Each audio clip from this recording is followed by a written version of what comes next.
Hi all, this is your recap video for last week's discussion, and I have to say it was another great discussion and I loved the activity. It's such a useful activity.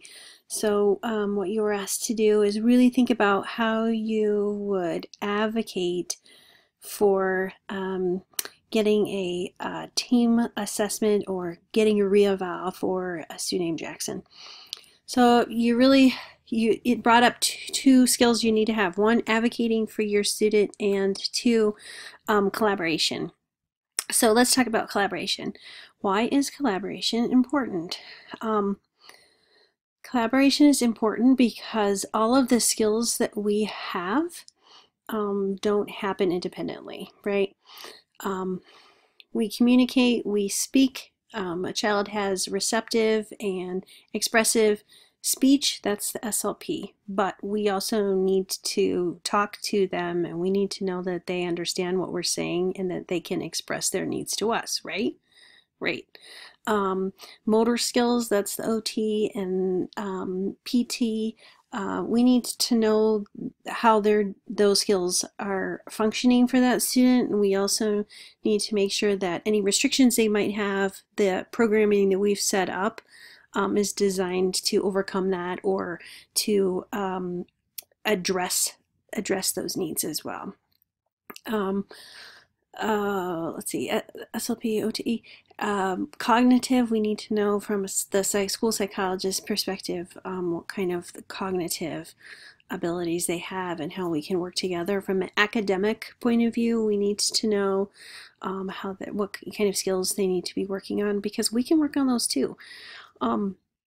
So not only do we need to know their level of functioning, but we need to know how we can address those.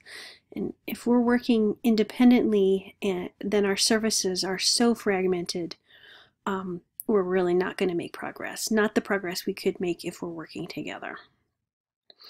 Yeah, and unfortunately you see that quite often, and I think the way special education is set up, everyone kind of does their own thing. This is my job, this is your job, stay away from my job. But I think as a whole we've acknowledged that collaboration and working together on each other's goals and really having one goal in mind and furthering students' skills, we make more progress. And so we need to make sure that we are working together. And as far as advocacy goes, it's funny that we work so hard to teach advocacy skills in our students, as part of the expanded core curriculum, that we teach our students self-advocacy skills, but sometimes we don't really have those skills ourselves, right? Oh, the principal told me no, so what else can I do? A lot of times you have to bring out your inner salesman, and we know what our students' needs are, right? We assess them and our assessments are great, but how do we get exactly what they need? Whether it's like last week's, getting the accommodations that they need for successful state assessments or successful inclusion in the classroom. How do we get those needs to the students? How do we get our administrators to do that? And you really do, like my grandmother said, what did she say? Honey attracts more flies than vinegar. So, one thing that always worked for me is if you get a kid whose IEP is something that you can't work with, but the rest of the team wants to accept it, or the administrator says you don't have enough time, but you really feel that the child needs a re-eval, it's always best to blame the other school district.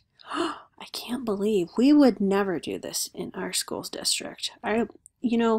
It's a miracle that the other school district didn't get sued, because there's so many holes. Now, we in this school district, we always make sure that our kids with visual impairments, they have this assessment, that they have that, and just give them the rundown of everything that you think that kid needs, and how our school district provides that.